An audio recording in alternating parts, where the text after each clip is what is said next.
Baghdad میں جا کر آپ نے سب سے پہلے علم تجوید حاصل کیا، علم حدیث حاصل کیا، علم فقہ حاصل کیا، قرات سبع میں آپ نے جا کر مہارت تام حاصل کی۔ غرض اس وقت کے تمام علوم، علم صرف ہو، علم نحو ہو، علم انشاء ہو، تمام علوم پر آپ نے مہارت تام حاصل کی۔ آج ہمارا بچہ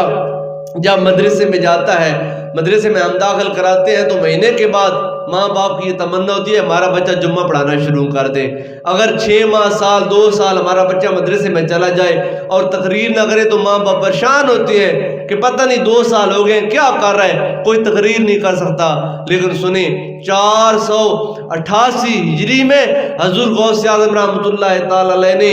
علم کے حصول کے لیے سفر کیا۔ 488 سے پہلے قرآن پاک پڑھ چکے تھے، 488 سے پہلے 18 سال کی عمر میں اس وقت کے بغداد کے علوم پر دسترس رکھ چکے تھے، تمام بنیادی علوم پر آپ کو مہارت تام حاصل ہے۔ لیکن 488 میں بڑے بڑے علوم پر مہارت حاصل کرنے کے لیے بغداد کا سفر کرتے ہیں۔ 488 میں سفر کیا اور جا کر بغداد میں علم میں اس قدر مستغرق ہو گئے، علم حاصل کرنے میں اس قدر ڈوب گئے کہ دنیا سے بالکل بے خبر ہو گئے۔ نہ آپ کو بھوک کی پرواہ ہے، نہ آپ کو پیاس کی پرواہ ہے۔ کئی دن آپ فاقوں میں گزار دیتے تھے۔ جب کبھی پیچھے سے ماں کی طرف سے کوئی آنے والا بندہ تحفہ لے کر آتا، کوئی روٹی لے کر آتا تو وہ اپنے ساتھ پڑھنے والے بچوں میں بانٹ دیا کرتے تھے۔ یہ بھوکے ہیں، ان کو پیاس ہے، ان کو بھوک ہے۔ اپنی ذات پر وَيُؤْثِرُونَ عَلَىٰ أَنفُسِهِمْ وَلَوْ كَانَ بِهِمْ خَصَاصَةٌ، اللہ کہتا ہے جو اللہ کے بندے ہوتے ہیں وہ اپنی ذات پر اپنے دوسرے بھائیوں کو ترجیح دیتے ہیں، اگرچہ ان کو اس چیز کی خود ضرورت ہوتی ہے۔ خود کو بھوک ہے لیکن اپنی بھوک کی پرواہ نہیں، خود کو پیاس ہے لیکن اپنی پیاس کی پرواہ نہیں، اپنے ساتھ رہنے والے بھائیوں کی بھوک اور پیاس کی پرواہ کی، ان کو دے دیا۔ 488 میں علم کا آغاز کیا، بڑے بڑے علوم حاصل کرنے کا، اور سب سے پہلا واز جو آپ نے لوگوں سے کیا وہ 521 ہجری میں ہے۔ 488 میں علم دین بغداد میں حاصل کرنا شروع کیا، پڑھتے رہے یہاں تک کہ آپ فرماتے ہیں کہ درست العلم حتی صرت القطبہ، فرماتے ہیں سب سے پہلے میں نے علم حاصل کیا اور جب میں علم کا جب تمام شعور اپنے سینے میں ڈال بیٹھا پھر اللہ نے مجھے مقام قطبیت اور فیض کر دیا۔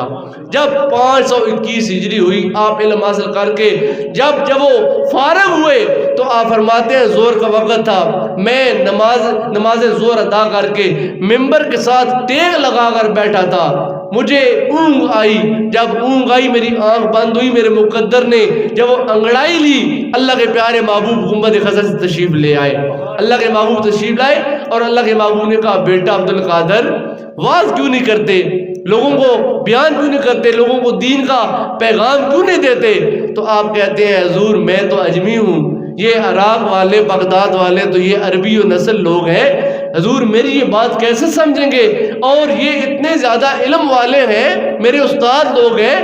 مجھ کو تو یہاں پر واز کرتے ڈر لگتا ہے۔ تو آپ فرماتے ہیں میرے بیٹے عبدالقادر تم یہ کہتے ہو کہ مجھے وحشت محسوس ہوتی ہے، لو منہ کھولو۔ جب میں نے منہ کھولا حضور رحمت عالم صلی اللہ علیہ وسلم نے 7 بار اپنا لعاب دان میرے منہ میں ڈال دیا، 7 بار میرے منہ میں تھونکا۔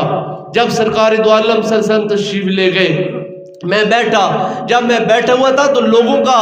ایسے ان کے ہجوم بننا شروع ہو گیا جیسے شہد کی مکھیاں آتی ہیں، لوگ ایسے جوق در جوق میرے آس پاس بیٹھنا شروع ہو گئے۔ اللہ نے لوگوں کے دل میں یہ محبت پیدا کر دی اس بندے کے پاس بیٹھو، اس بندے سے کوئی دین کی بات سیکھو۔ اللہ کے محبوب فرماتے ہیں اللہ جب کسی سے محبت کرتا ہے نا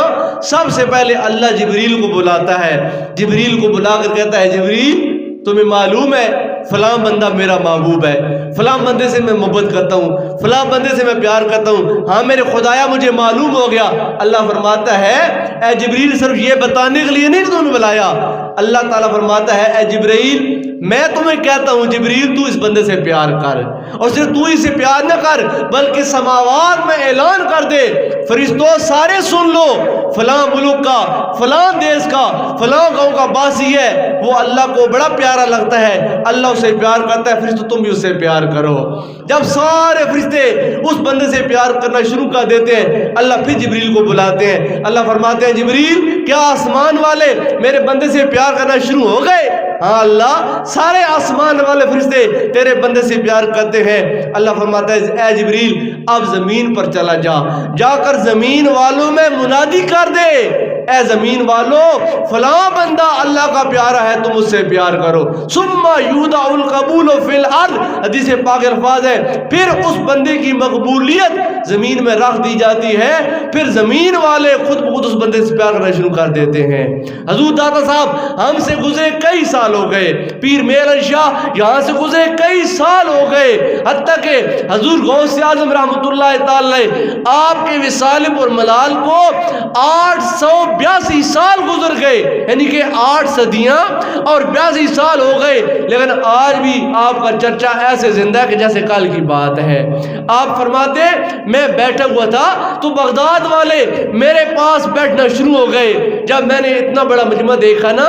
مجھ پر پھر وحشت طاری ہوئی، مجھ پر پھر ڈر طاری ہوا کہ میں لوگوں کو کیا بیان کروں اور کیسے بیان کروں۔ جب میں اس وحشت میں تھا تو میں دوبارہ ان کے حال میں گیا، مولا مشکل کشا شیر خدا جناب علی المرتضیٰ تشریف لائے اور مجھ کو جھڑک کر بولتے ہیں بیٹے عبدالقادر تمہیں سرکار نے کہا نہیں واز کیوں نہیں کرتے؟ میں نے کہا ابا جان میں کیسے واز کروں، مجھے ڈر لگ رہا ہے۔ میں نے کہا جب مجھے ڈر لگتا ہے تو آپ نے فرمایا بیٹا منہ کھولو۔ جب میں نے منہ کھولا تو 6 بار لعاب دان میرے منہ میں ڈالا، جب 6 بار ڈالا نا میں 7ویں بار کا انتظار کر رہا تھا کہ 7 بار حضور نے لعاب دان نصیب کیا، اب آپ بھی 7 بار دیں گے۔ میں نے کہا حضور 7ویں بار پوری کر دیں۔ آپ فرماتے ہیں حضور کی برابری نہیں کی جا سکتی ہے، حضور کا ادب کا لحاظ ہے، حضور نے 7 بار دیا، میں 6 بار دے رہا ہوں اور 7 کہہ رہا ہوں۔ عبدالقادر واز کرو، واز کرنا تمہارا کام ہے، لوگوں کی دلوں کو بدل دینا خدا کا کام ہے۔ پھر فرماتے ہیں میں نے واز کرنا شروع کیا اور ایسا وقت بھی آیا ہزاروں کا مجمع ہوتا تھا۔ آج میرے سامنے لاؤڈ سپیکر موجود ہے، اتنے بڑے دھامے لگے ہیں، اوپر جب وہ یونٹ سے لگی ہوئی ہیں، دور دور تک آواز کو پہنچایا جاتا ہے، لیکن وہ دور ایسا دور نہیں تھا، اس دور میں یہ لاؤڈ سپیکر نہیں تھے، ایسے آدمی سادہ بیٹھا ہوا ہے بات کر رہا ہے۔ آپ فرماتے ہیں ہزاروں کا اور لاکھوں کا مجمع بھی آتا تھا، جتنی آواز پہلا بندہ میری سنتا تھا اللہ اتنی آواز آخری بندے کو میری سنا دیتا تھا۔ کتنے ہی بڑے بڑے وقت کے اولیاء، بڑے بڑے اقطاب، بڑے بڑے ابدال آپ کی بارگاہ میں آئے، آپ نے علم حاصل کیا اور آپ کی جو مقبولیت اہتمام ہے کائنات میں، جو آپ کا ڈنکا 11ویں شریف لنگر سے مشہور نہیں ہے کہ 11ویں شریف کی دیگ سے حضور غوث پاک مشہور ہے، یا 11ویں شریف کے حلوے اور کھیر سے، ایسا قطع نہیں ہے جو آج کل ہمارے ماحول اور ہمارے یعنی کہ اس معاشرے میں چیز رواج پکڑ گئی ہے، ہم نے 11ویں کی دیگ پکوانی ہے۔ 11ویں کی دیگ یا 11ویں کی نیاز کا اصل محرک کیا ہے؟ وہ یہ ہے کہ جب آپ کو اللہ تعالیٰ نے کائنات میں شہرت تامہ عطا فرمائی، آپ کا ڈنکا کائنات میں بجا،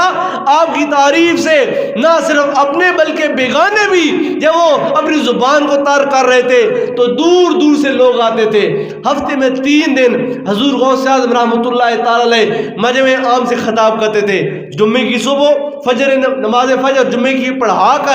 آپ خطاب کرتے تھے، اور اس خطاب میں جو سامعین ہوتے تھے وہ سینکڑوں میں نہیں ہزاروں میں ہوتے تھے، اور ہزاروں کے لوگ آپ کے خطبات سے مستفید ہوتے تھے۔ جمعے کی صبح، سوموار کی صبح اور منگل کی شام کو ہفتے میں 3 بار حضور غوث اعظم رحمۃ اللہ تعالی علیہ آپ واز فرماتے، اور اس واز کو سننے کے لیے علم کے موتیوں سے اپنے سینوں کو منور کرنے کے لیے کائنات کے چپے چپے سے لوگ کشاں کشاں آتے تھے، اور جب دور سے لوگ آتے تھے تو ان لوگوں کی ضیافت کے لیے کھانے کا اہتمام کیا جاتا تھا، ان لوگوں کے لیے کھانے کا اور لنگر کا اہتمام اور انتظام کیا جاتا تھا۔ افسوس یہ ہے کہ آج کے ہماری 11ویں میں لنگر تو بچ گیا لیکن تعلیمات غوث اعظم کو ختم کر دیا گیا. تعلیمات غوث اعظم کیا تھی؟ اللہ تعالیٰ نے اپنے محبوب کو جو مقام عطا فرمایا تھا کہ اللہ کا محبوب اللہ کی عطا سے لوگوں کا تزکیہ نفس کرتا تھا.